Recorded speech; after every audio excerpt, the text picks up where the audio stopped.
17-year-old Madison Gaston received a notification on her phone that an Apple AirTag was following her the entire day. What? If you guys don't know what an Apple AirTag is, it's basically a mini tracking device used to find your personal items in case you lose them, such as your keys. So Madison received this creepy notification, and it stated that the AirTag was detected with her at 7:09 p.m., but she only received the notification at 11:33 p.m. When Madison clicked on the notification, a map appeared outlining every single place that she went to in the last 4 hours. So basically someone knew every move she was making. What's up, Seekers? Welcome back to the channel, man. How you guys doing? Hopefully you guys are doing alright. Man, if you guys are brand new to the channel, if you guys don't know what we do, we break down scary and creepy videos, man, on the net, on the web, from YouTube videos to TikTok videos, IG videos, Facebook, man. Anything weird, usually unexplained, you can find right here on this channel. Just want to thank the Seekers who's been tapping in with us, man, subbed up to the channel. Really appreciate the support, man. We're growing, and I see the numbers, man, going up and up. So I appreciate that, Seekers, man. In order for that to continue, I need you guys to hit that like button, subscribe to the channel, and hit that post notification bell so we can grow. I found this video for you guys today, man. Let's do what we do best, Seekers. Let's seek the truth. Crimes of all time. A man by the name of Sean broke 7 different laws in an effort to be sexy. He did this by breaking into a woman's home, stealing her lingerie, and walking the streets of Sacramento wearing it. A man by the name of Rutledge Dees IV was recently arrested after pretending to have a disability so that nurses would change his dirty diapers. Apparently this was his kink, so he received therapy instead of prison. A woman was upset at her boyfriend Christopher because he let out a horrific fart. Christopher, who was slightly offended, proceeded to headbutt and choke her before she could escape and call police. A woman posing as a psychic promised her clients that she could put a special blessing on their money and double it overnight. Spoiler alert, the next day she ran off with over $100,000. A woman from Michigan has been described as feral after biting off another woman's ear. Why, you may ask? Well, she believed that she was a werewolf and the other woman was a vampire. When 20-year-old Mary Collins disappears, her whole family immediately fears the worst. Now, Mary had plans to meet up with her former boyfriend and high school friend, Lavi Pham. He's also meeting his new girlfriend, Kelly Lavery. You can see them all pictured in this video that he posted to Facebook. So when Mary goes missing, her family checks her social media, and what they discover is that these two, they've been bullying her online. They've left her cruel messages saying no one likes her and other really mean things. Now, by this point, the police have been notified of her disappearance, but Mia, Mary's grandmother, is convinced that she's still in Levy's apartment. The police actually do a search of his apartment and they find nothing. And so they don't really push forward with the case. So it turns out that this guy, James Tolerano, was present at the time of Mary's disappearance. And he boasted to a friend exactly what the trio had done to her. I won't share all of it because it's horrifying, but they stabbed her 133 times. They put a leash around her neck and tortured her. When she eventually passed away, they covered her body in detergent and cinnamon to mask the smell. They then rolled her up in plastic and stuffed her in a mattress. James actually told his friend they were planning to incinerate that mattress as soon as they got the opportunity to do so. Now that friend was rightfully horrified. He immediately went to the police and told them what happened. They did another search of Levy's apartment, and this time they ripped open the mattress. Just as they were told, there they found the body of 20-year-old Mary Collins. Her family were completely devastated. Now, all 3 were arrested. Their ringleader, Kelly Lavery, took a plea deal and was sentenced to 20 to 30 years in prison. For more 7 crime stories, you can hit that plus button. A boy went... Seekers, man, that freaking is just a tragic story, man. And it goes to show you, man, once again, about law enforcement. Like, how they searched his apartment the first time and they didn't find nothing, man. But it took the second time and them having, like, evidence of knowing where to go to freaking to find her. Like, what the hell, man? What's up with the freaking police department these days, man? We don't have to even get into that, but that just goes to show you, man, like, details matter, Seekers. Like, even the smallest minute detail, man, if you go over, if you miss it, you just dismiss it. It's nothing major. No, it could be something major, man. One thing could throw off the entire case, Seekers. On to the next story, man. missing and came back as a new child. What happened next will give you chills. In 1912, 4-year-old Bobby Dunbar disappeared whilst on holiday with his family. His parents were completely distraught and searched for him everywhere. Eventually, the local and state police got involved, and a massive manhunt to find Bobby was launched. It would be nearly 8 months later before the police would find a young boy matching Bobby's description. This boy was found with an older man named William Cantwell. William said that this kid is not Bobby. This kid is the son of his sister. William and his sister even went to court to try and prove that. But when the Dunbar family took one look at this kid, they told the police it was definitely Bobby. Even the court sided with the Dunbar family. Now here's the truly sinister part. 100 years later, the family, wanting to put an end to all this talk, did a DNA test. Turns out that kid was not Bobby Dunbar. William Cantwell and his sister were correct. To this day, no one knows what happened to Bobby. The darkest conspiracy. Secrets, man. Just imagine, man, like a family just coming up and just say, "Oh no, that's my kid," and you're like, "No, that's my sister's kid. What are you talking about?" And they go to court trying to prove everything, and they still side with the other family. You lost your freaking nephew, bro, over a family just saying, "Oh yeah," just like claiming him. They're like, "No, that's him." It's like 100 years later, man, for that family to get justice, man. Tell you, man, like I said, it may take freaking months, days, weeks, years, but the truth, bro, it's the secrets. It always seems like the truth, man, wants to come out. Like that's something you can't bear, man. The truth will always come out. Keep that in mind, secrets going forward in your lives.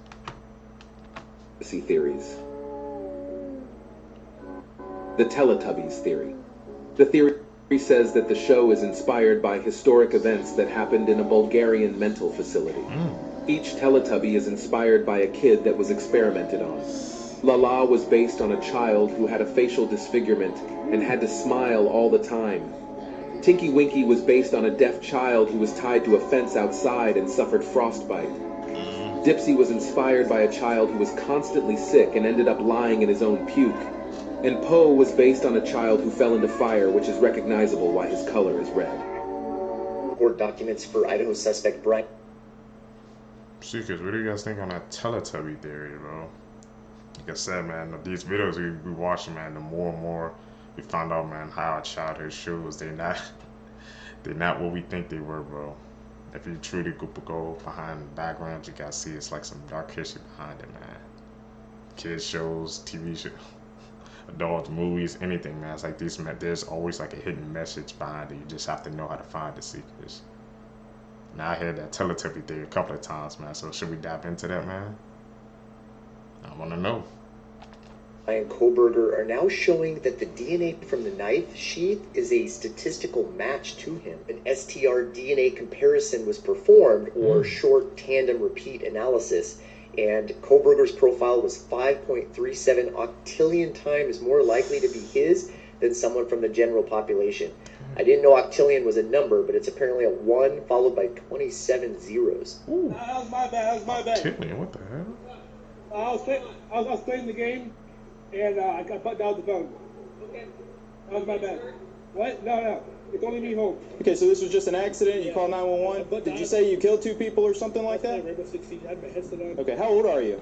17. You're 17. Do you have a driver's license or no? No. Okay.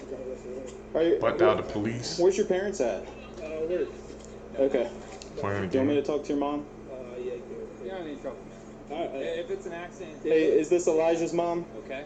Yeah. Hey, so what happened is, I guess he's saying that he was playing a video game, and in the process of accidentally calling 911, he said that he killed 2 people, but he was talking about on the game. So we thought that there was a double murder, so we showed up to your house with a bunch of us. That's why we're here talking to your son, okay? So there's nothing to be worried about, okay? Yeah, I got the call. Yeah, we're just doing our due diligence here, trying to figure everything out and make sure that everybody's okay, because we have to do that when we get a 911 call. Remember when Terrifier... Seekers, man, that could have ended very badly for him, bro. Like, you freaking butt out the police like that, saying that, man, they could have went in like freaking guns blazing, man. He is truly lucky. You gotta watch what you say, man. You know, even like I said, you know, you're playing freaking, you said Rainbow Six Siege or Call of Duty, man. You know, the days, yeah, people be saying a lot, man. Like, if they truly said that, front of like a couch press or something, they probably would think something like that was going down, because you guys know how those lobbies get, bro. If you haven't, then trust me, stay out of those lobbies. They get wicked out there, Seekers. Terrifier 2 made people pass out and throw up in theaters? Well, get ready, because Terrifier 3 was just officially confirmed and it's going to be even bloodier. I have no idea how they're going to top the bedroom scene, but I'm excited to find out. Allegedly, the actors for Art the Clown and Sienna are both returning, so I feel like this means Terrifier 3 will be continuing the story from right after Terrifier 2. One of the producers said they'll have a bigger budget intended on giving filmmakers more creative freedom, and let them be as wild as they can be. And all jokes aside, we're going for that Oscar this year. Can you imagine if Terrifier 3 wins an Oscar? I'll be updating you guys with anything I find out, so follow for more. This is the sickening case of the killer house party. It was summer 2011 in Florida. Tyler Hadley had been telling his friends that his parents were out of town. On the afternoon of July the 16th, Tyler posted on his Facebook, "Party at my crib tonight, maybe." He followed this up at 8 p.m. by posting, "Party at my house, hit me up." A friend Ashley asked, "What if your parents come home?" "They won't," he replied, "trust me." Partygoers reported that Tyler seemed very anxious at the party, but it was hard to tell whether this was just nerves or substances. During the evening, there was reportedly 60 people at the party. People were smoking inside, smashing bottles, and just generally trashing the place. In the weeks prior to this party, Tyler had apparently made a sick comment to one of his friends. He said he wanted to kill his parents and have a big party after. He said, "Nobody has ever done that before, kill their parents and then have a party with the body still in the house." Sounds right there. The evening went on and eventually people started leaving. As Tyler's friend Mark Andrews was leaving the party, Tyler said he had something he wanted to say to him. He said, "Dude, I did some things. I might go to prison. I might go away for life. I don't know, dude. I'm freaking out right now." Mark told him, "Don't be telling me that sort of thing. I don't need to know." It transpired that Tyler's relationship with his parents had become strained, and at one point as a punishment they'd taken his phone off him. In a sick plot of revenge, after Tyler's parents returned home from work that day, he took their phones off them and locked the dog in the closet. Shortly before 5 p.m, Tyler reportedly took 3 pills and then stood behind his mum, Mary Jo, while she worked on the computer. Sickeningly, he then attacked her with a hammer. As his dad ran to see what was happening, Tyler then attacked his dad with a hammer too. He then dragged their bodies to the master bedroom. He then funded the party that he hosted at the house with his dead parents' credit cards. Apparently several partygoers had noticed a bad smell in the house that evening. It's reported that Tyler actually told several of his friends that evening what he had done. One of the friends decided to report this to police after the party. Tyler was sentenced to life in prison, and in 2015 the family home was demolished. Seekers, we gotta truly think about that. Like, only one person out of all the 7, man, had stepped up and told the truth. The other guy, like you said earlier in the story, he said, "I don't even want to know." He said, "Don't tell me nothing. I don't need to know." Damn, bro. He did that just freaking his own love, man. Just had a party. Like, what the hell was going through his mind? He did act like that and just threw a party in his house acting like it was nothing. That's pretty like the signs right there. He told his friend freaking what he wanted to do earlier, and I guess they didn't freaking pick up on that or take anything about it when he said that, man. That's how I said, Seekers, man. Somebody say some like weird stuff, just like mark it down, bro, because you never know, man, what they would do. Just mark it down. So if somebody say there's something weird or just plain like, you know, this is wrong, take notes, Seekers. Happened a couple of times to me, actually.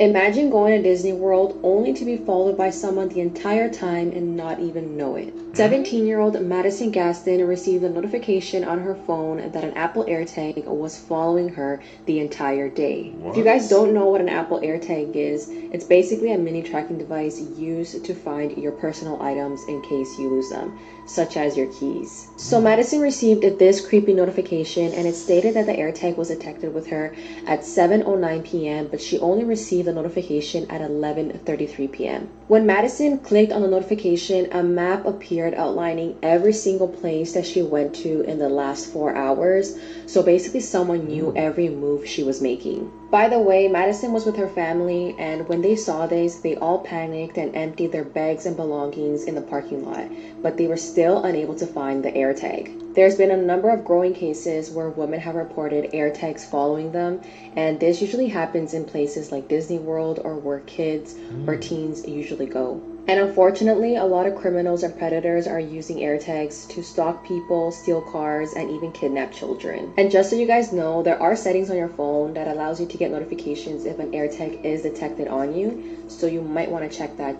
Hell yeah, I need to turn that freaking feature on, Seekers, man.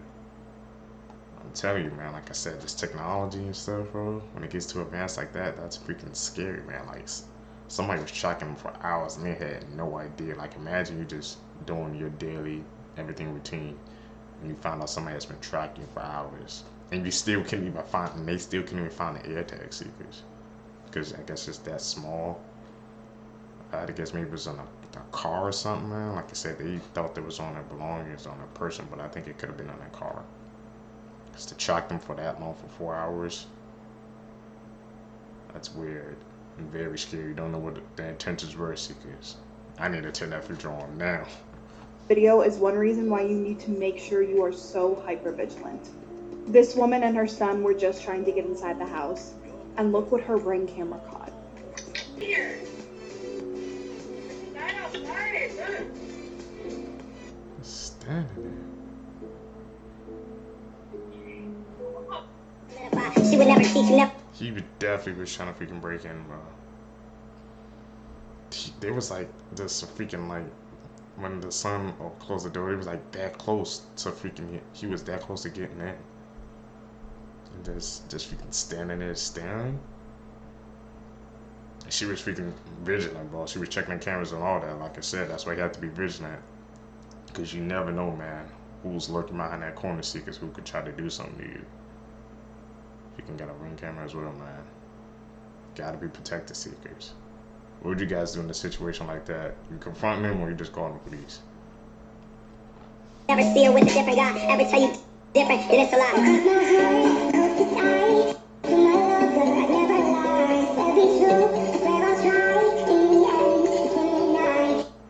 This boy killed his neighbour for TikTok fame and got away with it. When he was 16, Zachary Latham's mum passed away and he went to live with his grandparents. He'd been known to cause trouble and had several assaults on his record, and when he moved areas, this didn't change.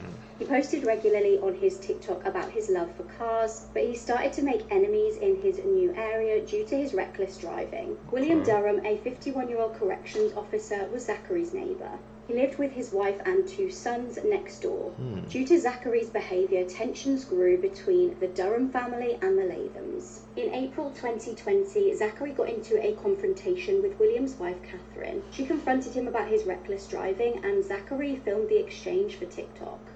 He mocked the woman, calling her a Karen, and the video got over 3 million views. Shockingly, Zachary's followers were actually encouraging his behaviour. They were egging him on to slash her tyres and cause even more trouble. The Durhams had a 21-year-old son called William Jr. When he found out about the video that had been posted online, he confronted Zachary too. However, during that exchange, Zachary threatened him with a knife. The Durhams tried to get police involved, but they just weren't interested. Shortly after this, Zachary intentionally swerved his vehicle, narrowly missing the youngest Durham son. That day, the entire family decided to confront Zachary and put a stop to his behaviour once and for all. That day, Zachary and Catherine got into an altercation in which Zachary hit her in the face and pushed her. The entire Durham family then went round to Zachary's house to confront him. Zachary armed himself with a stun gun and 2 knives. Zachary's wife recorded, presumably for TikTok, as the drama unfolded. A huge brawl erupted and Zachary stabbed William and attempted to stab one of his sons. During the struggle, Zachary took a blow to the head and was concussed. Witnesses reported seeing blood absolutely everywhere. Police attended the scene and sadly, William Durham had passed away. Shockingly, during Zachary's trial this year, he was found not guilty. His defense team stated that he'd acted in self-defense. This is a true horror fight. Because they came to him, man. I think because they came to his property, Seekers, right? The way the stories, the way she said, like, they went to confront him, so I guess they were on his property. That's probably why they're facing any charges, man. Even though, man, those people on TikTok, man, like I said, it ended as a dangerous place. They were egging him on. They don't, like, he was reckless driving. Like, you can't do that, bro. And people in TikTok, man, like, I had 3 million views, so people, they was obviously tuning in, and it was, you know, like they said, egging him on, probably asking him or telling him to do even more freaking crazy things, because the internet's a dangerous place, man. Once again, like I said, it can make you try to do things for your audience you would never do. Story Part 9. This story took place in the International Indian School in Riyadh, Saudi Arabia, in the year 2003. Asim, a 16-year-old Indian student in that school, born and raised in Riyadh, Saudi Arabia. On a normal school day, Asim was walking back home alone from school as he lived 5 minutes away. He would walk alone almost every day. It was a hot, sunny day and the roads were empty. Asim suddenly realized that there is someone or something walking right behind him. He sees a very tall woman, about 7 feet tall, covered in black and wearing the niqab. Very common attire that women wear in Saudi Arabia. He just took a glimpse and then turned back very quickly without having any other thoughts about that woman, and she was about 150 meters away. As he walked, he asked himself, why was that woman very tall, and walked boldly like a wrestler? In that split second, Asim decided to turn his head for one last quick look, and the woman was right behind him. She was able to cover 150 meters in a few seconds. Damn. This boy's heart drops. He started walking faster without looking back, as his house was only 50 feet away. He did not want to run because she would know that he's scared. He reaches outside, grabs the handle of the gate, feels safer, and immediately turns around. And no one was there. The entire area was completely deserted, like no one has ever been there before.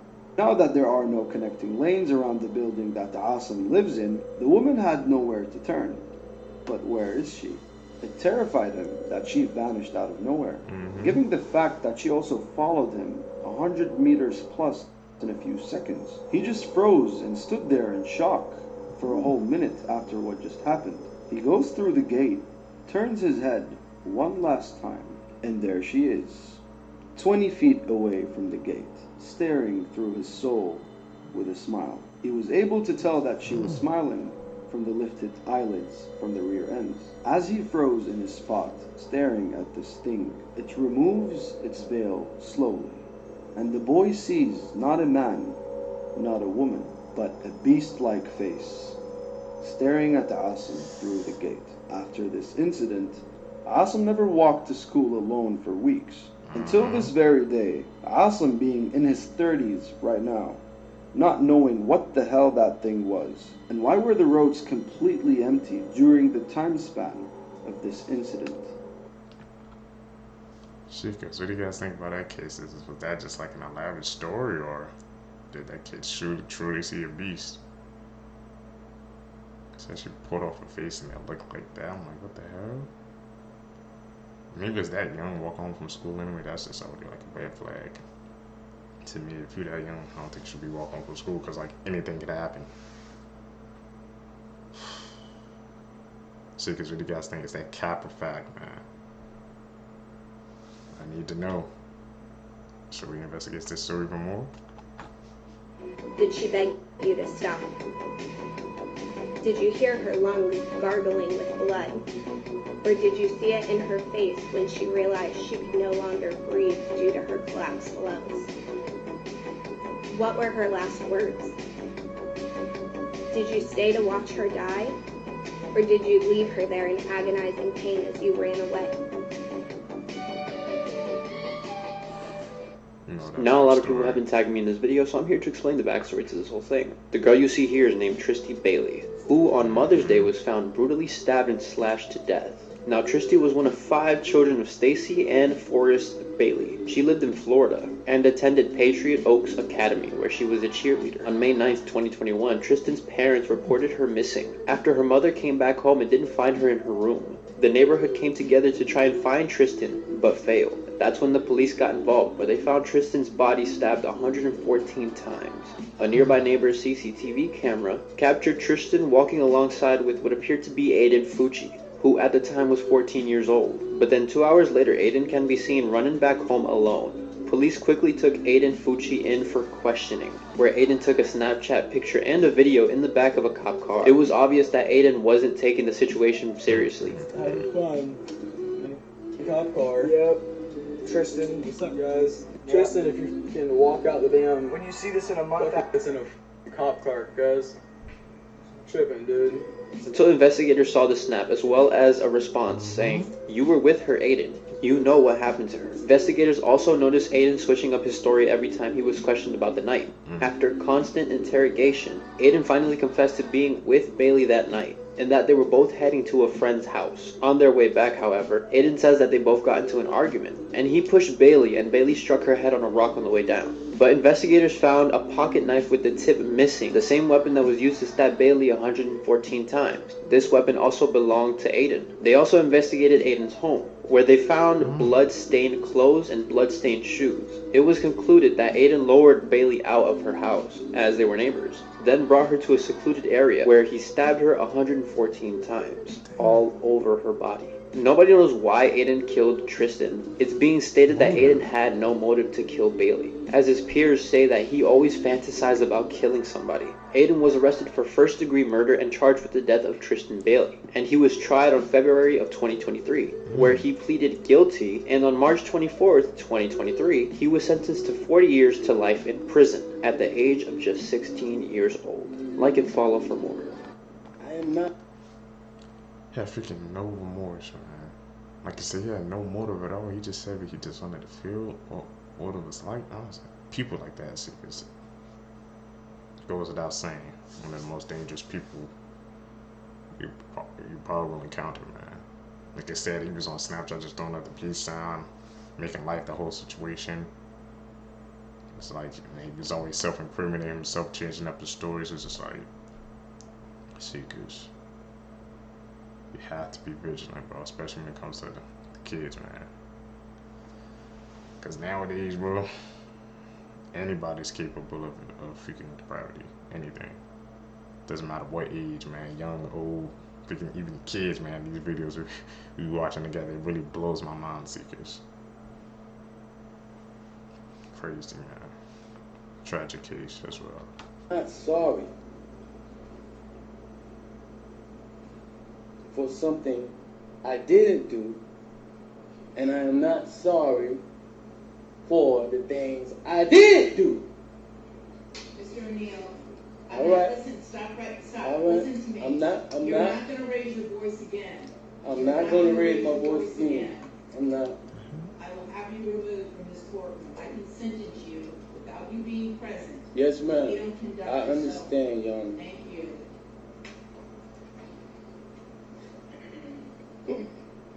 But I will say, I'm sorry for your loss. 19 years I've had this job. I've seen human beings killed at the hands of others in every way imaginable. You name it, I've seen. Shootings, stabbings, drownings, suffocatings, blown apart by cars in DUI manslaughter cases. Horrible things. This is the worst case I've ever seen as far as the facts go.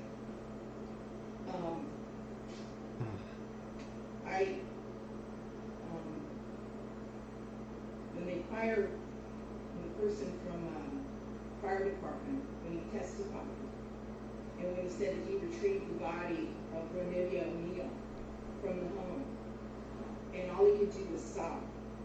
It took every ounce I had not to start sobbing too. Because there is no way any person with any feeling could have witnessed or seen the photos of what occurred that night and not be haunted for the rest of your life. I know I will be. For the rest of my life, I'll be haunted by what I saw as far as the evidence and just the abject cruelty of it all. The abject cruelty. And I was aware, because I reviewed a lot of the discovery ahead of time, as you well know, did a lot of the camera inspection of a lot of documents. And I was aware there was some evidence, at least, that when you needed to recover from your gunshot wound, that neither your parents nor your Aisha, Ms. Robinson, would let you recover at their home. I don't know if it's true or not. Okay, I'm not going to get into a dispute.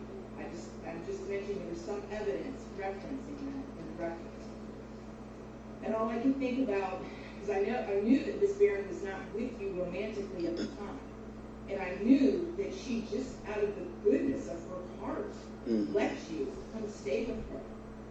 And it is beyond tragic that that critical decision ended in so much horror for her and for her children. It is unspeakably cruel what happened as a result of that one decision. The way that Miss Barron died was horrific, and that 911 call, which captured truly all of it.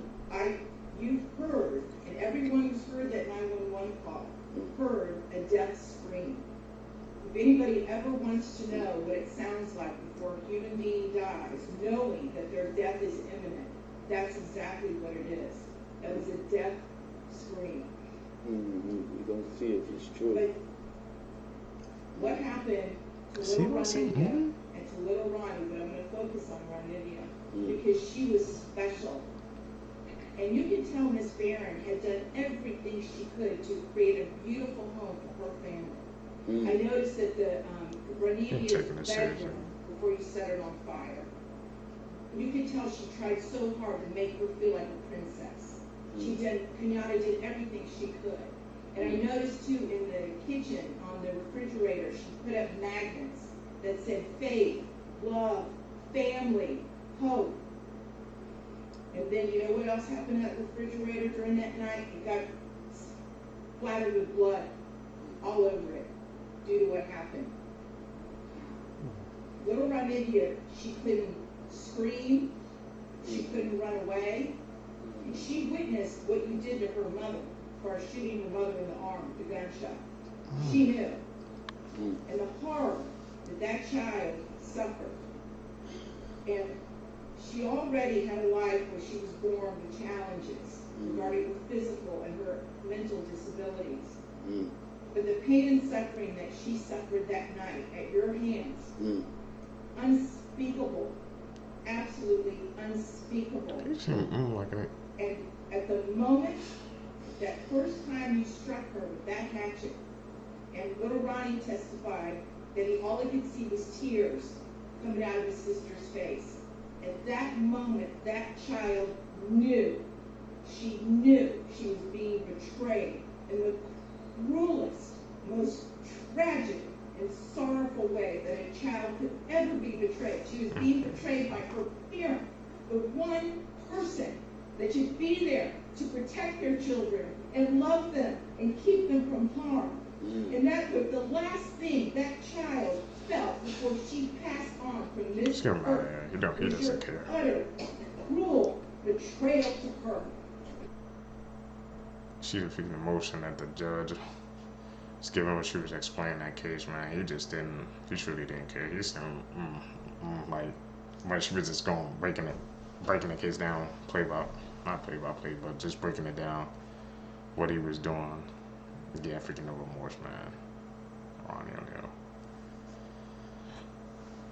The most disturbing case of you ever heard, Seekers. It's just freaking tragic, man, that we live in a world like this. We all gotta be better, man. Seekers, if you guys stay with me to the end of the video, you're a true seeker seeking the truth. I greatly appreciate the support, man. Like I said, guys, hit that like button, subscribe, so we can grow the community, get together. We can grow the seekers, so we can connect even more people, man, who's seeking the truth, bro. They need to find our channel. Like I said, also don't forget to follow me on my social medias, man. Links in the description. You guys can catch you in the next one, man. Hopefully you guys are enjoying these daily uploads, man. I'm getting them out for you guys. I'm out. Peace, Seekers. What's up, Seekers? Welcome back to the channel, man. How you guys doing? Hopefully you guys are doing alright, man. If you guys are brand new here, man, if you guys don't know what we do, we break down scary and creepy videos, man, on the net, on the web, from YouTube videos to TikTok videos to IG videos, Facebook videos, anything weird, usual, unexplained, you can find it right here on this channel. Just so, like I said, I want to thank the Seekers who's been tapping in with us, man, subbing up to the channel. Really appreciate that, man. Like I said, we seek the truth. That's how you guys find us, man. In order for the Seekers to grow, I need you guys to subscribe, hit that like button, and also hit that post notification bell. Let's do what we do best. Let's seek the truth. Girl was killed and had all of her teeth removed by a cartel member while on vacation in Mexico. The body of 23-year-old Lisbeth Flores was found dead in the Mexican town of Matamoros. The sad thing is, Lisbeth was a mother of 2 and was also visiting Mexico for vacation. On August 9th, 2023, Lisbeth told her mother that she would be crossing the border into Matamoros to visit her boyfriend. Lisbeth assured her mother that she would return later that evening. This wasn't her first time crossing the border, but for some reason, her decision to do it did not sit right with her mother at all. Maybe it was her instincts telling her something bad was going to happen. But regardless, she let Lisbeth go. However, when Lisbeth failed to return home that night, her mother knew something was wrong. She filed a missing persons report immediately the next morning. But tragically, the day after filing, Mexican officials discovered Lisbeth's lifeless body abandoned on a field in Matamoros. And the condition of her remains were absolutely horrific. She had been brutally assaulted and all of her teeth were removed from her mouth before she died. And the fatal injury seemed to be from a powerful blow to the head using this large rock that was discovered at the scene. Some say it was robbery, others say it was sexual assault, but no one really knows what happened exactly between Lisbeth and her killer. The good thing is the killer was arrested. Braulio Martinez was caught at his residence in connection with the murder, and after pleading no contest, he was sentenced to 14 years in prison, which many people thought wasn't a long enough sentence. 14? This is just so sad, and due to the violence in this area, Lisbeth's mother is now without a child, and her own 2 kids are left without a mother. But luckily, local businesses stepped up by contributing funds to her children's education. As this kind gesture definitely helped, nothing will bring back their mother, Lisbeth Flores. May she rest in peace. So how, like I said, how her mom felt like something was off, Seekers. I'm telling you, it's like parents that got that like 6th sense, man. When it comes to the kids, they can just sense when something is off or something was weird. Trust that feeling, man. Here's the scoop on the Todt family murders. This family, no one could find them around December of 2019. Family members were like asking law enforcement to do a wellness check. Law enforcement showed up, knocked on the door, they didn't answer, and so they just left. Until weeks later when they come serve a warrant on this dude for fraud in his medical practice. When they show up, they find out dude has been living in his house with his entire family murdered and all sleeping together in one room. They were drugged with Benadryl, then stabbed. His wife, 13-year-old, 11-year-old, and 4-year-old. When he's first arrested, dude confesses. I don't know if he gave a reason. I've heard stories where he's like, I totally snapped and came to at the police department, but he confessed at one point. But fast forward a year, and now this slimy dude is saying that his wife drugged and killed her kids, drugged and killed herself, and now he's awaiting trial. I'm trying to backtrack. No secrets.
That's twisted.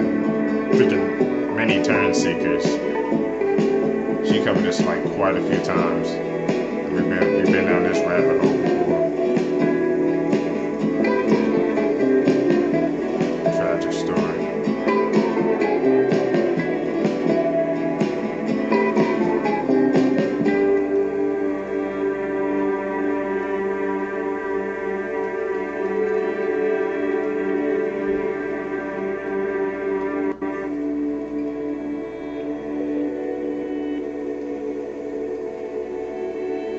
We're in 5 months ago. Why don't let me know this secrets? What the hell? Alternate reality? Whatever that?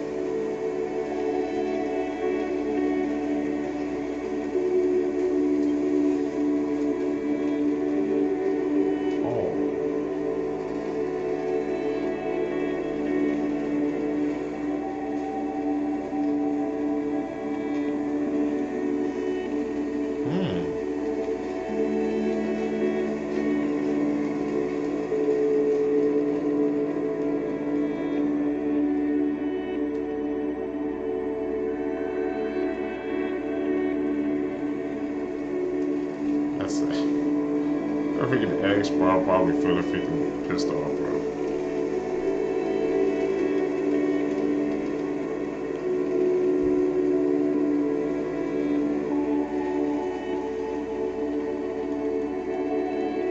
What?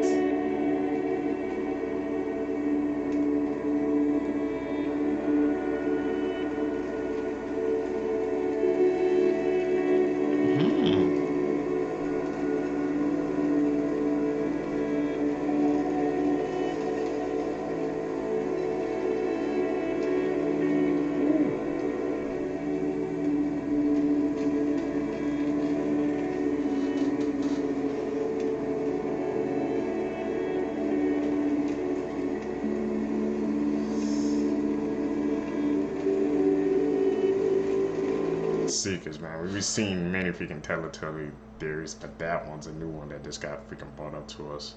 What do you guys think, man? Especially, you know, about they said the sun and the vacuum cleaner, how they were signs for something else, and we missed it as kids. I think, yeah, watched that when I was a kid, like maybe like a couple of times. Obviously, man, I didn't get the message or symbolism behind them. But now, I'm older, bro. Like I said, these videos expand my mind, seekers.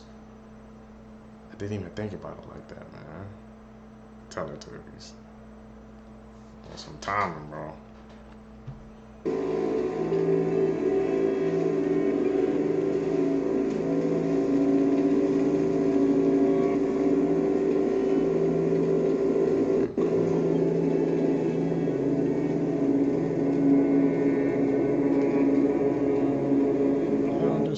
Smiling at us.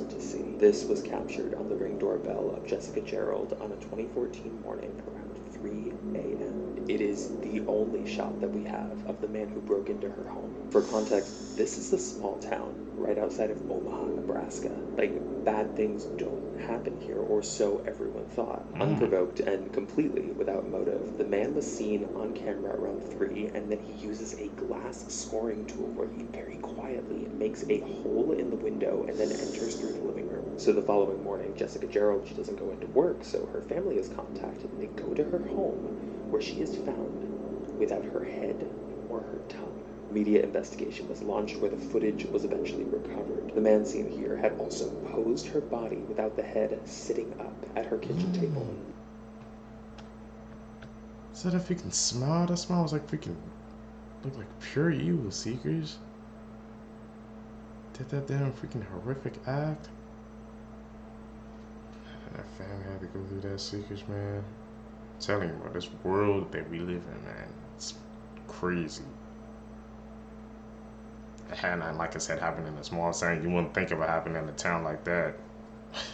Like I said, it's like freaking evil around every corner. You never know where it can end up, seekers.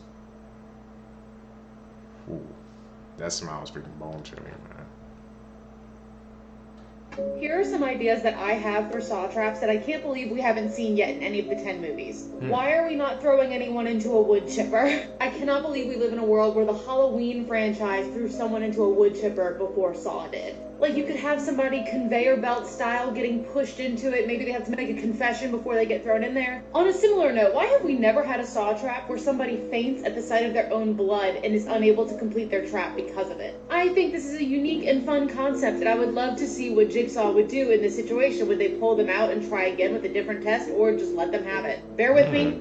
Some sort of cannibal saw trap. This would have to be a two-person trap, and I'm assuming the meat that they would be using would be from somebody who failed a previous test. That way it's Jigsaw's standard of ethical cannibalism. But I don't know, the idea of someone being forced to eat someone else to show that they like appreciate their life or their body, their nutrients or something, I don't know, and then they get to escape. I don't know, I think it's a fun idea, or maybe I'm just enjoying my Hannibal rewatch way too much. I would love to see an endurance-based saw trap where it's something simple like walking on a treadmill or doing a dance, but they have to go for a very extremely long amount of time or else they die. This is definitely inspired by The Long Walk, where these boys have to walk at like 4 miles per hour for several days or else they get shot. I'm not saying it has to last days, but I don't know, quite a few hours. I think it would be an interesting idea. A child's death was thought to... Saw trap ideas, man. Freaking weird and chilly, man. Who was it? She thought of those traps herself? I don't know, man. Trying to put us up in the damn movie, that's something I don't even want to see this. Those were some freaking devious traps she was talking about. To be an accident until shocking text messages were revealed. It was the 15th of June 2023. Samantha Wishman was 32 years old, living in Wisconsin with her boyfriend and his 3-year-old son. Police were called to a home in Marinette on the day in question by Samantha. She reported that the 3-year-old had fallen down the stairs the night before. When officers arrived at the property, the little boy was not breathing. According to police, the father of the child seemed really frantic and wanted to get him to hospital straight away. Samantha, however, was reportedly much more calm and seemed to be trying to get the other children under control. The boy tragically passed away after being rushed to hospital. Now, initially the child's death was classed as an accident, but that's when everything started to change. Investigators determined that the death was not an accident as a result of a fall.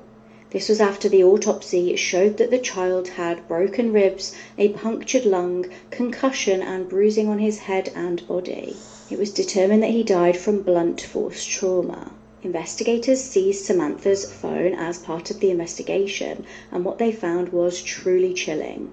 She allegedly sent disturbing text messages to the child's dad stating, "I'm ready to hurt these mother bleep kids. Nobody bleep understands. I can't breathe. This is so much harder now that I'm having more problems breathing. These mother bleep won't bleep. Stop. I'm ready to lose my bleep. I can't breathe. I can't yell, so I'm just a joke around here." An expert claimed that the injuries on the boy's body were no accident. Samantha is now facing charges of first-degree reckless homicide and neglecting a child. She was literally sending messages to the dad saying what she was going to do. Literally in 4K secrets. Literally. What was it? Things that bother you, they never bother me. I feel happy and fine. Living in the sunlight, laughing in the moonlight, having a wonderful time. Haven't got a lot, I don't need a lot. Coffee's only a dime. Living in the sunlight, laughing in the moonlight, having a wonderful time. I wonder, do those homes get demolished after what they did?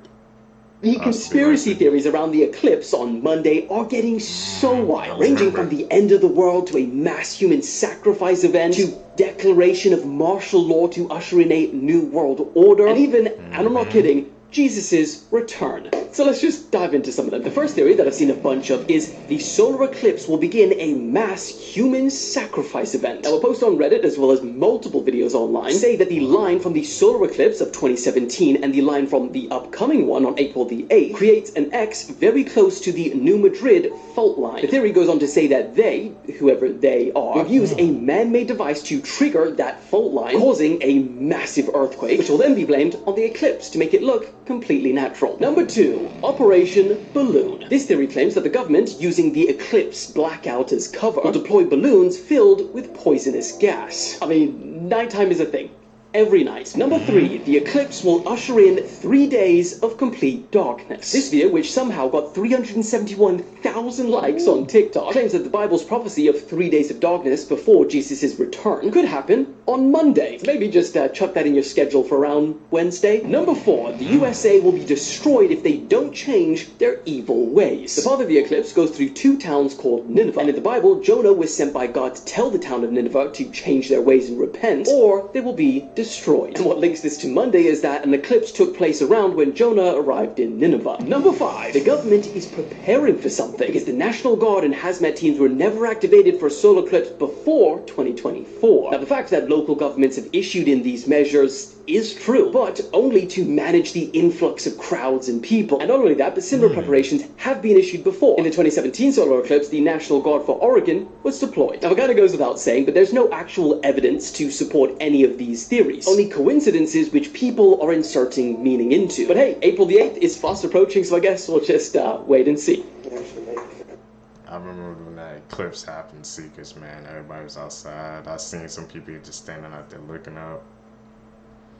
It was a weird time, man. You know, they had, if he can put on the glasses to see, they said don't directly look up. People talk about how they're gonna look up, they was gonna burn their eyes, man. So there was just a lot of people out on the sheet, man. But those theory seekers, what do you guys think? Should we check them out?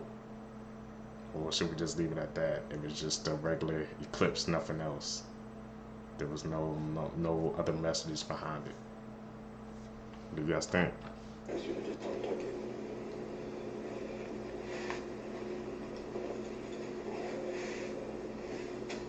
Oh, it stops right there. There's a little gap there because I hit my ribs, but okay. Thank you.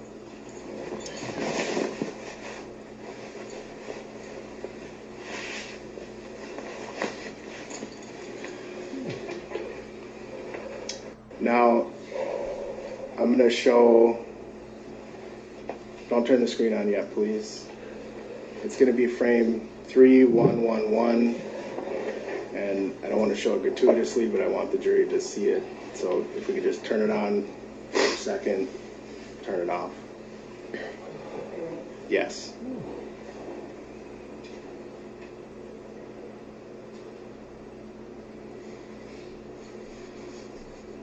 What the hell? They're just showing on the screen that we can't even see. It's that bad.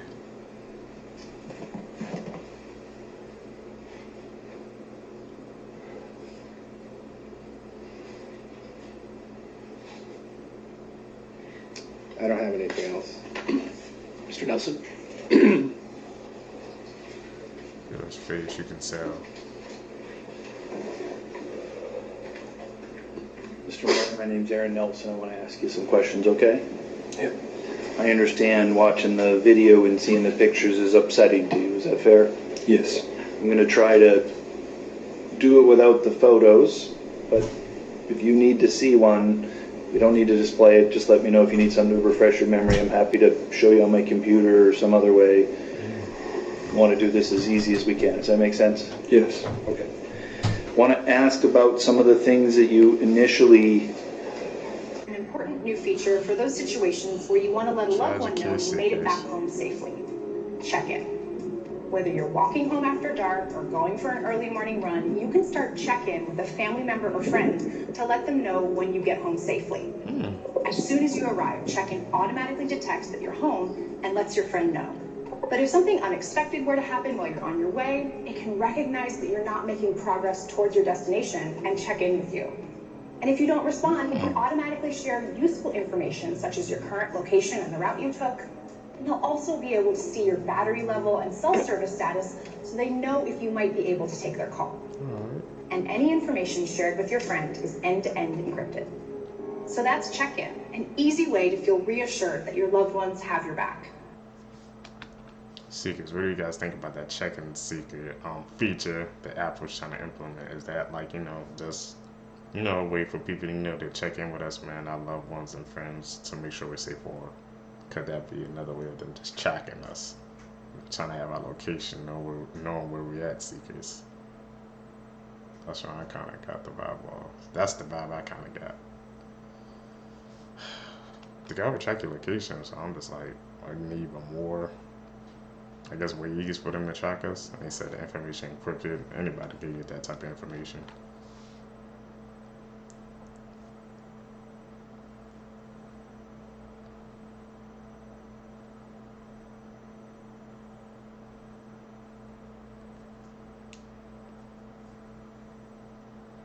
Florida man gets life for biting, gouging officer's eye, and streaming the entire attack on Facebook. This is 29-year-old William McClish, who will now spend his life behind bars for assaulting these two officers back in 2021 with the intent to surprise and kill them. And of course, this happened in Orlando, Florida. He was convicted yesterday, April 3rd, for a number of things: attempted first-degree murder, aggravated assault, battery on an officer, resisting an officer with violence. Just keeps adding up, and on top of that, he was streaming this on Facebook. This happened in September of 2021. He propped his phone up in the trash can and started streaming on North Magnolia and East Washington Street. As soon as the streaming happened, the two officers were in frame. McClish decided to slap one of them on the head with a brick. And of course, as the title suggests, he bit one of them and gouged one of the eyes. He also snatched one of the officers' radios off of his uniform to prevent him from calling for help. Now, he represented himself during the trial, and all he said was, "I didn't do it, the evidence was tampered with." However, obviously he streamed this whole thing live, so it wasn't. He kind of incriminated himself with that. Let me know what you guys think about this in the comment section below, and as always, these videos are for informational purposes only. This pump serves Man, Florida's it's a dangerous place. I didn't even think about it. Like, what the heck? Like, he streamed that, Seekers. And he represented himself in court, saying the evidence was tampered with. Like, he literally caught him in 4K, man. He literally did it to himself. These Florida freaking cases be getting weirder and weirder with each video, Seekers. I didn't even notice it until now.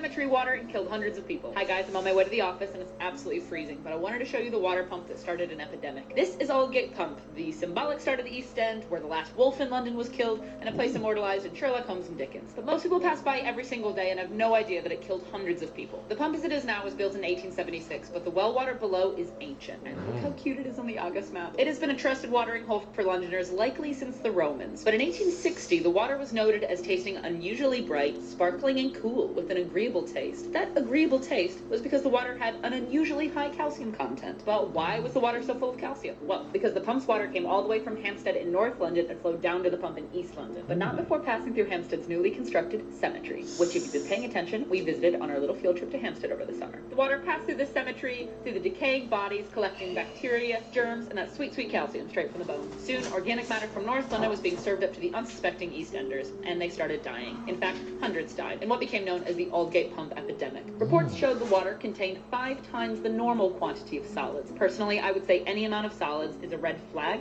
but despite this, some people carried on drinking it anyway, until finally the pump was shut down. But hundreds of people died horrific deaths after drinking cadaver kombucha, and I will never forget that. And to be honest, this isn't even the worst water pump epidemic in London. I will link a video about the Broad Street pump below, which gave cholera to the entirety of Soho. All these freaking pump problems in London, I never knew about, Seekers. Piece of history, man, I just learned today. Like, what the heck? Well, she said pass under the cemetery. I already knew what was gonna happen, Seekers.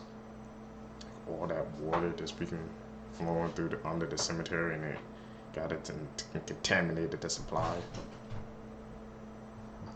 They said there was solids in it too, but they still took the chance and jumped. I'm like, no, Seekers.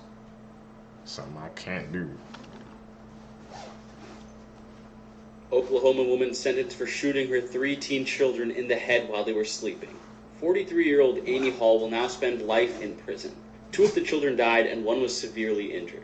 On March 29th, about a week ago, she was finally convicted to life in prison and 240 months for attempted murder. She pled guilty to these charges back in November of 2022, but her trial is finally finishing up here. This whole ordeal transpired on November 1st of 2018. She went into her 18-year-old son's room, shot him in the head, then her 16-year-old daughter, then her 14-year-old daughter. The 14-year-old daughter survived her injuries, but the other 2 did not. The 14-year-old was able to exit the bathroom and then retrieve the gun from her mother. I guess her mother calmed down or something. And then a car chase ensued. She reached speeds up to 110 miles an hour away from the police. This happened in Muskogee, Oklahoma. Her reasoning for the murder is because she wanted to protect her kids from her husband, who she claimed was abusive. The father, however, claimed that Amy Hall was psychologically abusive and was a danger to them and the kids. What a wild story. Let me know what you guys think about this in the comment section below. And as always, these videos are for informational purposes only.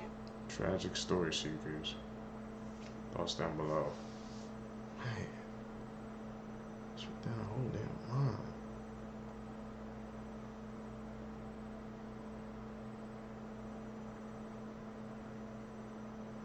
You guys, this is so horrible. This mother went into her teenagers' bedrooms while they slept and pew-pewed them in the head. Her name's Amy Leanne Hall. She's from Okmulgee, Oklahoma. I might have said that wrong. So first she went into her 18-year-old son Kaysen's bedroom and did him. And then she went into the bedroom where both of her daughters slept. They were 14 and 16, and she did the same to them. Now this one right here is the 16-year-old. Her name is Chloe. She was in the ICU on life support for 4 days, but then she ended up coming off. The 14-year-old survived because the bullet just grazed by her head and her neck, and she was actually able to escape into the bathroom and then convince her mom to hand over the weapon. Police were called out to the scene that morning around 6:30 a.m. by Kaysen's friend, who was staying the night and was sleeping in the same room as him. According to the reports, after she did it, she took off. There was a 4-mile-long high-speed chase where she was going 110 miles an hour. But they were finally able to get her into custody. She originally told police that she didn't even realize what she had done, but then she told them that she was protecting her kids from her estranged husband, who she claimed was really abusive. She said she thought she was saving them. Apparently they had been in a really bitter custody battle for almost 2 years. She also told police that the plan was to unalive the 3 kids and then herself, but missing the 14-year-old interfered with all of that. Now this all happened on November 1st, 2018. She pleaded guilty on November 28th, 2022. Apparently, sometime in between those years, she attempted to take her own life while in jail. So that caused things to get delayed. She just received her sentence on Monday for life in prison for the 2 counts of murder, plus an additional 240 months in prison for the attempted murder of her 14-year-old Nicole. I'll never understand why parents go through custody battles and do that to their kids. And I can't imagine how traumatic that must have been for Kaysen's friend. This is one of the... Like, I didn't even know, like I said, I didn't even know his friend was in the room. Sometimes I put you on and the friend seekers.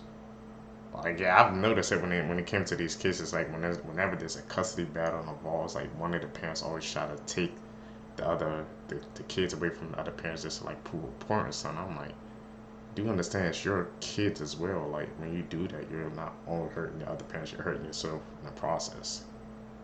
I don't think that goes to the head seekers when they think about doing those type of things. The worst cases in human history. This is the murder of Tristyn Bailey. She was from the Philippines and was a volunteer in church, and she used the church every day from 4 to 6 p.m. On the day of her murder, she went to church as per her schedule, but she didn't come home after that. Her parents then started to worry, and they began searching for her with their neighbors. And what they found is absolutely horrid. They found her body in a farm where half her face was sliced like a piece of pizza, and her face was literally skinned down to her skull. Also, her brain was completely destroyed by acid. The police then started investigating, and they checked the cameras and found out that she was with a guy. The people started protesting about this case, and the case was then given to special officers. They had a lot of pressure on this. A week before this happened, she broke up with her boyfriend, so the police took him into custody. And he was proving that he was at home all day when she was murdered, but officers were completely tired of this case, and they then sentenced him as the murderer. But after a few months, a thief was caught in a store where he confessed that he murdered and raped Tristyn. He said he started talking to her on Facebook with a fake account and was using fake photos of another guy that was pretty good looking. Tristyn fell for the guy, and she assumed that he was about 20 years old, and they started texting daily. One day, they both decided to meet up at 6 p.m. near the church she went to. But upon arriving, Tristyn noticed that this was not the guy she was talking to, and he was around 40-ish years old. She then refused to talk to him and tried to go back, but he held her hands extremely forcefully. He then took her far away from town and raped her repeatedly and put iron rods inside her personal organs. He then cut her face in half and then skinned her whole head down to the skull. And to make it even worse, he put acid inside of her head. The autopsy also revealed that her tongue, trachea, esophagus, parts of her neck, and her right ear were missing. The self-proclaimed killer of this case, named Renato Lanes, said that he used barber-type scissors and stabbed her 30 times on different parts of her body and skinned her face. Tristyn Bailey was only 16 years old, and this case is extremely haunting. There's a picture of her body that was found in the field, but Google did a really good job of not showing it and hiding it. So even if you do go looking for the picture, I don't think you're going to find it. This is one of those cases that after you get done reading it, you just feel some sort of uneasiness. I feel so bad for Tristyn's family, and I can't imagine finding my daughter in this state. May Tristyn Bailey rest in peace.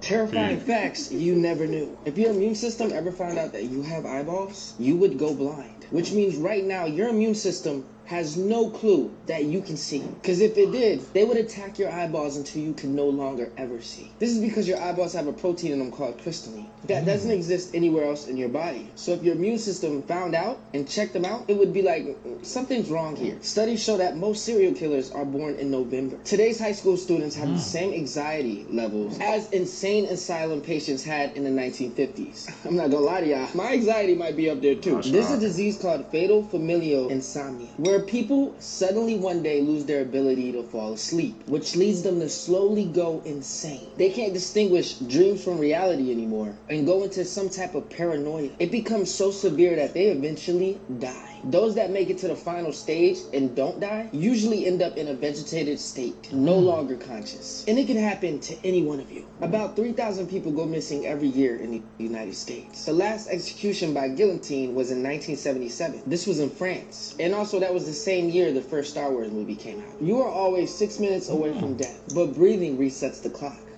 In 2011, Anatoly Yakovlevich was arrested for having 12 dolls in his apartment. Only problem is, they weren't normal dolls. They were recently deceased little girls that had been dug up and dressed to be put on display. In 2012, a Burger King employee anonymously posted this to 4chan. It said, "This is the lettuce you eat at Burger King." It only took 20 minutes for people to track down the branch that he worked at, and he was fired. You really never know what people are doing to your food. H.H. Holmes was a serial killer who built a torture hotel in the 19th century. He had secret rooms with gas chambers, trap doors, and stairs that led to nowhere. He loved to play with his victims' minds. It was almost like a real-life Saw movie. There's a bridge in Scotland called the Overtoun Bridge, and for some reason, dogs keep jumping off of it at the same spot. Yeah, they just jump to their deaths. Experts can't figure out why either. Some people speculate it's a magnetic field, or maybe a frequency that only they can hear, but others believe it's something supernatural. But whatever is making dogs jump off that bridge to their deaths is still to this day unexplained.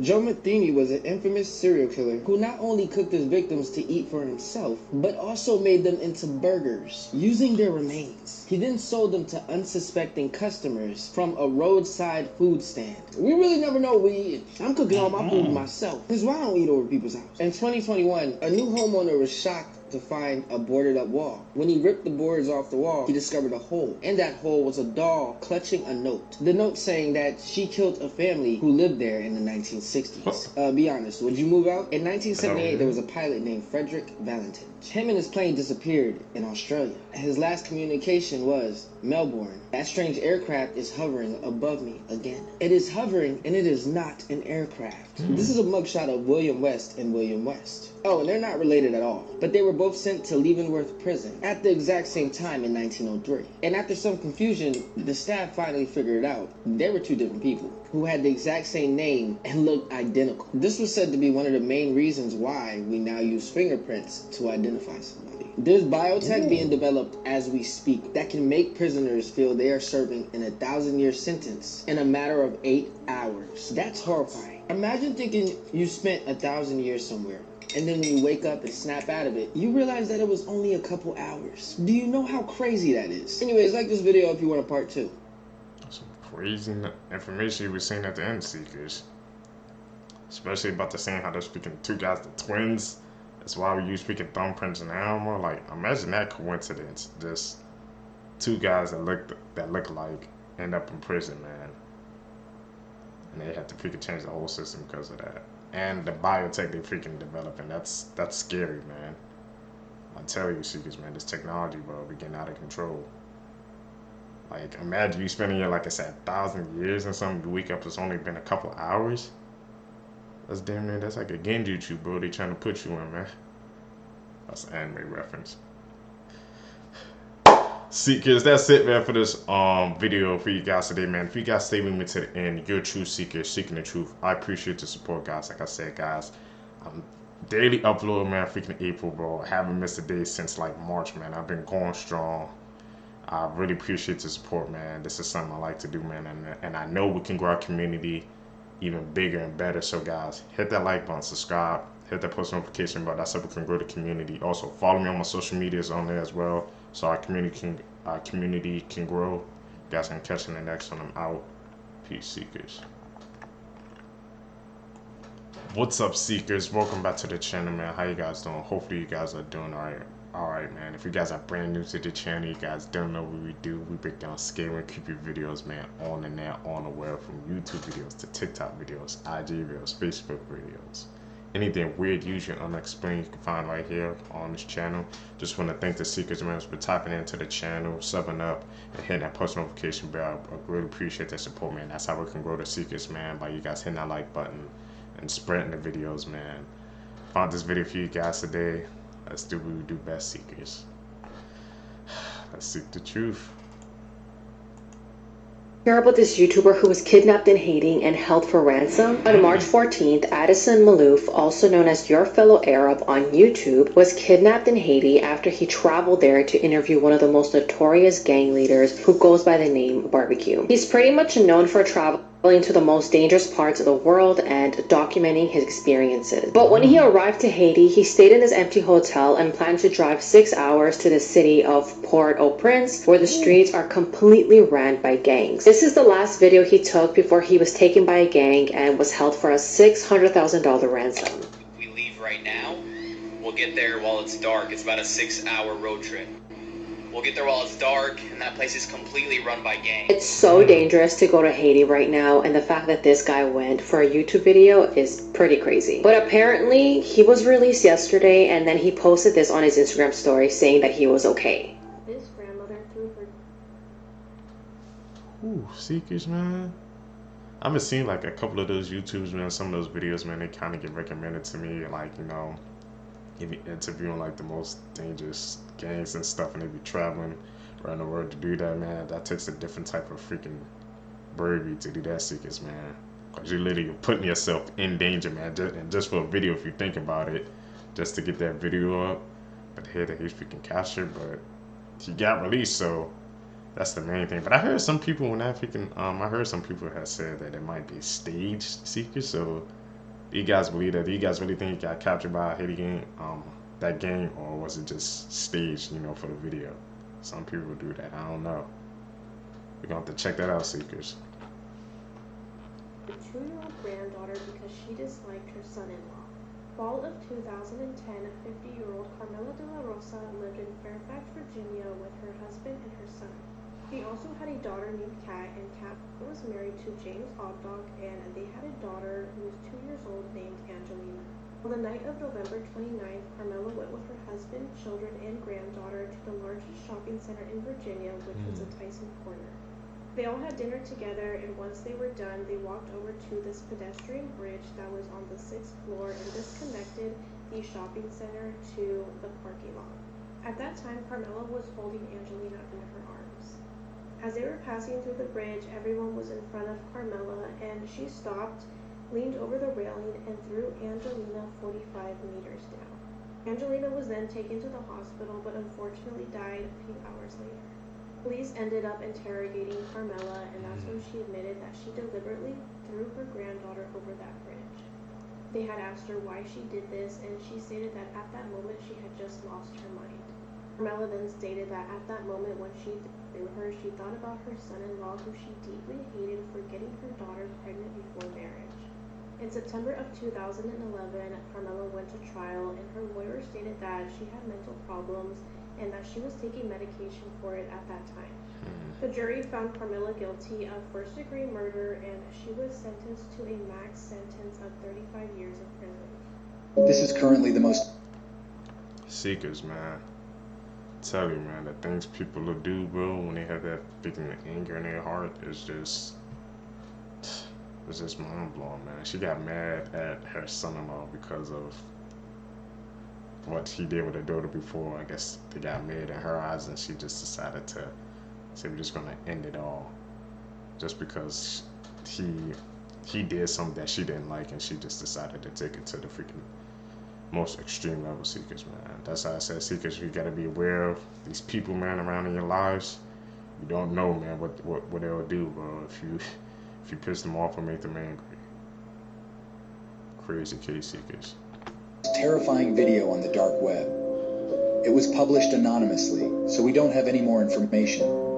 But the ending will call everything into question. What the hell is that?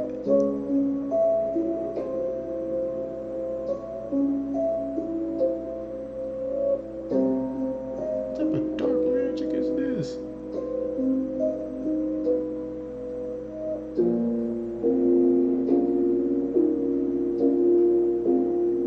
Listen, edit, Seekers.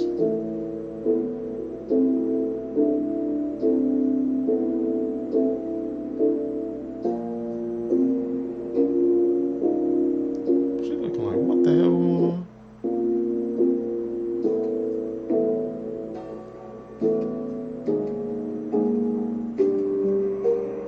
This has to be edit, right, Seekers?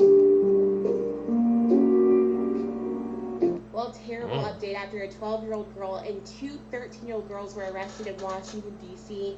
for the brutal attack of a 64-year-old disabled man in 2023. And I do want to warn you guys that these details are very hard to listen to. According to the Washington Post, the three young girls were allegedly caught on camera carrying out what detectives described as the horrific October 17th, 2023 murder of Reggie Brown. The graphic minute-long cell phone video showed a group of 5 girls chasing Brown into an alley just before 1 a.m. And you guys, this is where the story just is so heartbreaking. As Brown tried to climb up a chain fence, the girls pulled him down and stomped his head into the concrete pavement. And not only that, detectives say they pulled his pants down around his ankles, removed his belt, and then beat him with it. And this story gets even worse. As Brown laid on the ground, the girls became happy. They were laughing and chatting about what happened. One of the girls saying, quote, "He's leaking," referring to Brown bleeding. The 3 girls were arrested on Friday. They were charged with first and second-degree murder in Brown's death. And attorneys for the 3 pleaded not guilty to the charges. This is insane, Seekers, man. This is freaking, like, freaking young people, bro, doing this, man. What the hell is going on with our world?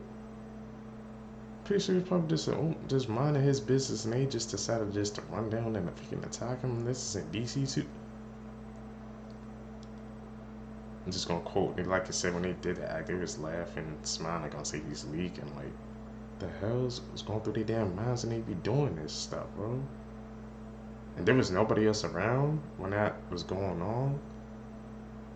He tried to freaking climb up that fence, knowing his age, he probably tried to do the best he could to get away, but he couldn't, man. Seekers. They're that young, bro. People that young, man. Their whole life is over, man. Just off some dumb stuff because they just decided to attack a random freaking man. And they gotta live with the consequences, Seekers. Tragic case, bro. Doesn't matter if you're young, old, man. People do anything.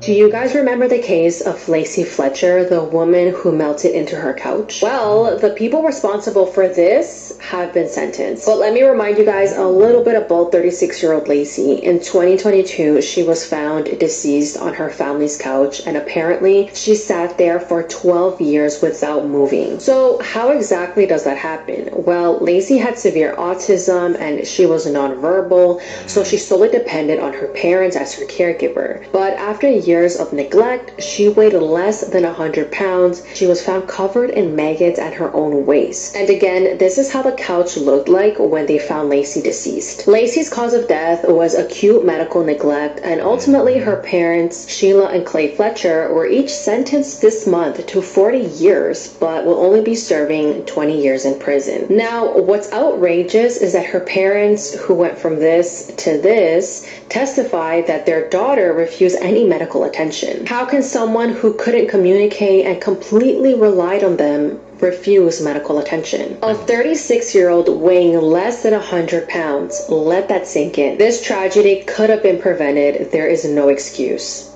You ever see a legless lizard? Look me dead in the eyes and say, that's a face that says, I'm happy to be on this earth. He's not happy to be here. He didn't ask for this. Now I get you. I feel you. I do. Legless lizards, terrible way to live. I can give you 3 animals that got screwed even worse. Number 1, the Luna moth. You want to know why? They don't have a mouth. They don't have a matter of fact, the worst part is, it's not even like they're born without one. The caterpillars do, but once they reach their final form, nature just nerfs them for no reason, completely unprovoked, which obviously means they can't eat. All they have is whatever they stored as caterpillars. Once that runs out, so does their free trial to living. Basically, fresh out of the cocoon, they get about a week to date, mate, and procreate before they go from a permanent fast to part of the past, no Ramadan. They also don't have a digestive system, so they don't even get hungry. They just get more and more tired before they eventually get kicked off the mortal coil. Number 2 are hyenas, because that is a female, you can probably see where this is going. They have a pseudo-phallus they have to push pups out of, and just letting you know, it's a jihad for both parties. Apparently it's like an anti-grape defense, no fruit, so a female can flush out the baby batter of an undesirable. Think of ducks having maize like vajangas. But with hyenas, not only do a good number of cubs suffocate to death while being born, a lot of first-time mothers get torn up so bad they bleed to a flat line. Damn, double homicide. 3 is the Barbarossa for one reason and one reason only. This picture's real. It's a wild pig found in Indonesia with tusks that can grow through its mouth. Sometimes they keep growing and give the struggle swine a DIY lobotomy. Worst part is, it's like pig Parkinson's. By the time the teeth turn on them, they're old enough to have passed off the generational jihad to its children, which means not even evolution can save them. The more you know. So you know the Speaking animal facts, bro. Shocking, man. Especially the one about the freaking moth. Like he said, they just have damn near like a free trial. They didn't born without a mouth, can't eat, don't do nothing. He said they ain't got like a week or something to survive. Then that's it. Damn. The more you know, Seekers, man. I told you these videos be expanding my knowledge base, bro. Woman left her 16-month-old daughter alone while she went on a 10-day vacation on the beach and all this fun stuff to come home to her daughter unresponsive, because obviously the baby's been home alone for the last 10 days and her daughter ends up being pronounced dead and the baby died from being dehydrated and malnourished. Well, she got sentenced to life in prison without parole, and she had the nerve to say that her daughter and God forgive her. Like, be for real. I hate when people try to do that shit. Like, no, your baby and God do not forgive you for going on a 10-day long vacation and leaving your baby at home in a playpen. Like, you can say whatever you want to make yourself feel better, but what you did was so horrifically wrong. It's just disgusting. I hate that shit. Normal people, man, but they were doing the most freaking disturbing acts. So like I said, it's kind of scary how you could just like hide that part of yourself. You could just seem completely normal, but behind the scenes, behind closed doors, you could be a completely different person, man. That's why I said, Seekers, you can never trust anybody, bro. That goes for your family, friends, anybody, bro. You gotta learn how to freaking, you know, how to try to spot them out if you can. Make your life a whole lot easier, Seekers. Disturbing case.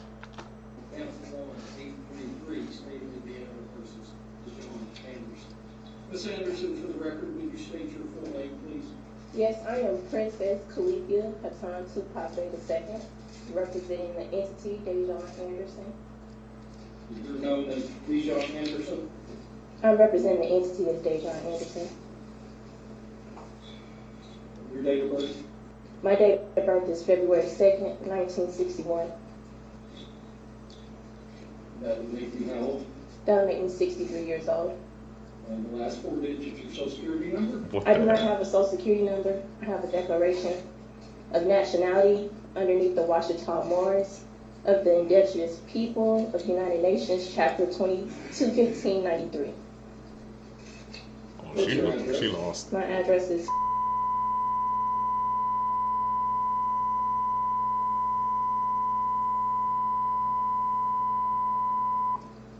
You have a good contact telephone number? I don't know my contact number by heart. I believe it. Are you under the influence of any drugs, including alcohol tonight? No, I'm not. You read and understand English language? Yes, I do. If I say something you don't understand, will you let me know? I will most definitely will. Sanderson.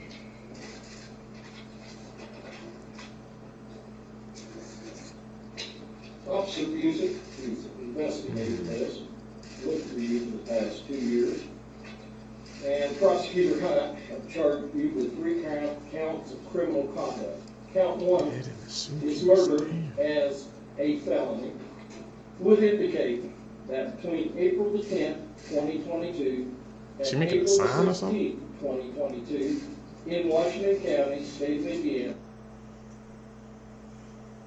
See, because you got someone they zoomed into their hands, but she didn't. Hot take, not gonna apologize for it. 1v1, a Wolverine would whoop a honey badger. Streets made this aggressive bull cut the face of Black Air Force energy. Old Tom the Wolverine's the CEO of Cell Block D tendencies. First of all, they're more than capable of hunting for themselves, but some dudes can't be bothered to get their own bread. Instead, they gotta steal from the baker. And by baker, I mean they'll tax animals like wolves, cougars, even bears. Let me remind you, they're about the size of a medium dog, yet the crackhead courage can have an overgrown canyon cat backpedaling. And you thought honey badgers were on timing. And they are, but Wolverines, where else are you gonna find a war weasel 2v1ing a pair of wolves? But don't get it twisted, they can hunt, and they are very good at it. They've been known to murk moose by either going after one that's already injured or one stuck in the snow, since felony ferret's like a psychopath with snowshoes. And they'll track you down and run your fade like John Wick. This reindeer was injured and likely bleeding, so the travel-sized bear followed it and delivered smoke directly to the face like a cigarette. They've also been known to eat porcupines, or at least die trying. And you can even find a story of a Wolverine packing up a polar bear. Yeah, it was at a zoo, but that's still a fat W. Damn. Wolverines have this really bad habit of whenever they find something that doesn't belong to them, they'll immediately soak it with the smell of death, strong enough to make you cry fresh from its brown eye. A smell so offensive they've been nicknamed Skunk Bear. There have been stories of them breaking into cabins, blowing up the place like a truck stop bathroom, and walking out with like a sock or something. Almost forgot, this walking garbage disposal has rotated molars in the back of its mouth, meaning they can chew through solid bone and frozen meat. I'm sorry, but a motivated skunk monkey is absolutely folding an Oreo-coated temper tantrum, but that's just me. It truly is, bro. I ain't know Wolverines was like that, man. That makes sense, bro. You know, I guess why they based it on Wolverine, you know, the freaking character of it. It's deadly too. Sundays after church, when we all just clean through the leftovers, it's like the highlight of my week. I love it so much. It is. Mom doesn't get mad at us for eating anything. That and the kids just open up. Like everyone's pretty relaxed. The husband of a popular social media. You saw the way she freaking paused when she said the kids, when the daughter said she doesn't get mad when we eat anything, and she just gave it that look. Like, why the hell you just say that? So they was only eating one time a week. She caught her in 4K. That's why, like, I think that's why she got freaking mad. Because this freaking got documented. And she didn't know, she probably didn't want that to get out secrets. It's the little things, man, the details we gotta pay attention to. The influencer has been charged over the alleged murder of his own mother. Andre Zachary Obello is in police custody after being charged with 1 count of murder dating back to May 2020, when the body of his mum was found in a multi-million-dollar home in Perth. The cryptocurrency dealer and business manager is married to model Gracie Piscopo, who has over 1 million Instagram followers.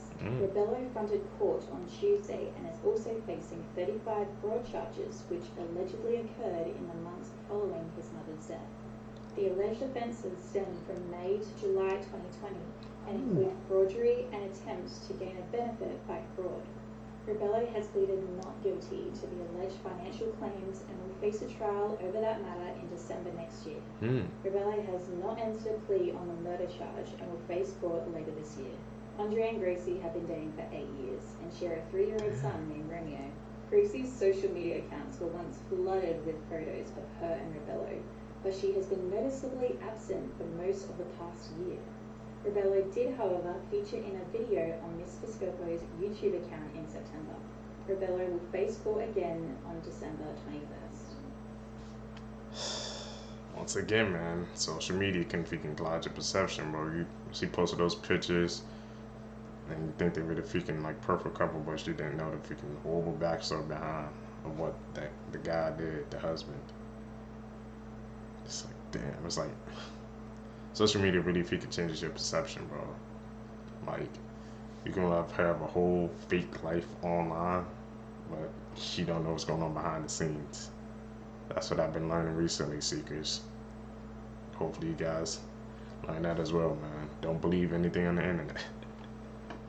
You can't. It's a mirage. Bryant dropped his guard. He thought they'd stopped recording. I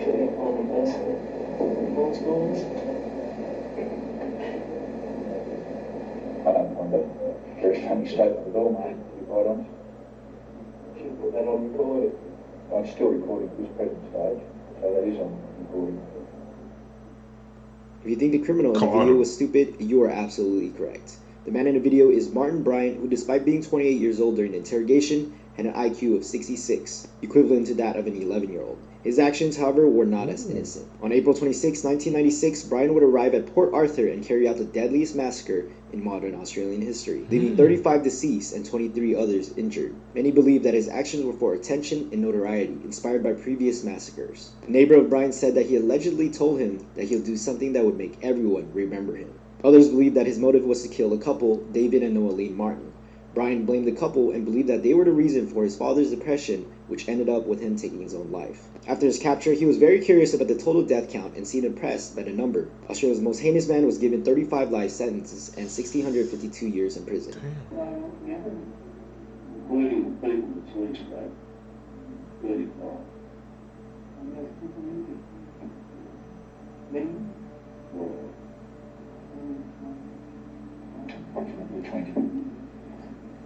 What's the no of it? He got caught on 4K, man. I'm into that, so he got all those damn life sentences too. He got action-free consequences, man. They said he had an IQ of 66. That's speaking. What the hell? Alright, here are some movies that have scared the shit out of me, and I will never stop recommending them. But be warned, because some of these movies are very violent, very creepy, and just overall, like, what the fuck am I watching type of films. But as always, let's just fucking jump right into it. First up, let's talk about the movie Baskin. This is a 2015 Turkish horror film about 5 policemen who are responding to a distress call coming from an abandoned building. And when they get to the abandoned building, they go inside, and the more that they inspect this building, the more they realize they're entering the literal mouth of hell. The reason this movie freaked me out so much was its overall visuals, but honestly, like, the third act is just so, like, disturbing, and it just makes me feel really gross and weird inside. Like, this movie, I'm not gonna lie, did give me nightmares for a few nights after watching it. If you would like to check this one out, here's the list of where it's currently streaming. Next up, let's talk about The Sadness.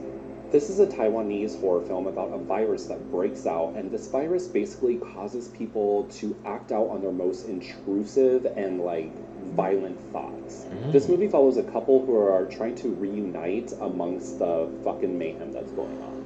The reason that this movie freaked me out was mainly this dude on the very top. Like, he just freaked me the fuck out. This guy just gave me really creepy and, like, pervy vibes, and he has this, like, maniacal laugh that just, like, really freaked me out. Like, I would not want to be chased by this dude, like, whatsoever. Trigger warning though, there is an essay scene, and all I'm gonna say is it involves an eye socket. That's all I'm gonna say about that. But also be warned, this movie is extremely bloody and extremely gory. It's honestly one of the most goriest films that I've seen.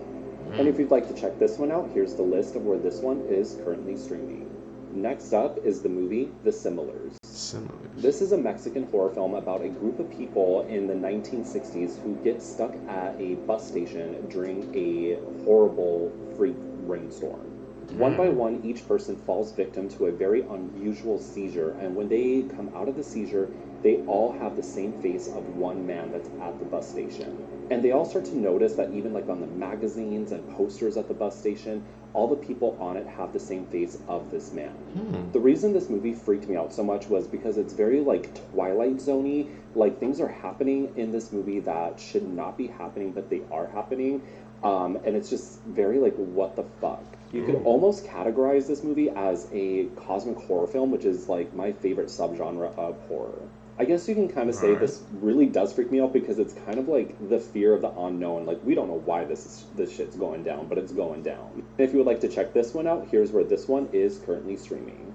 And as always, if you guys have seen any of these movies, please let me know what your thoughts are in the comments.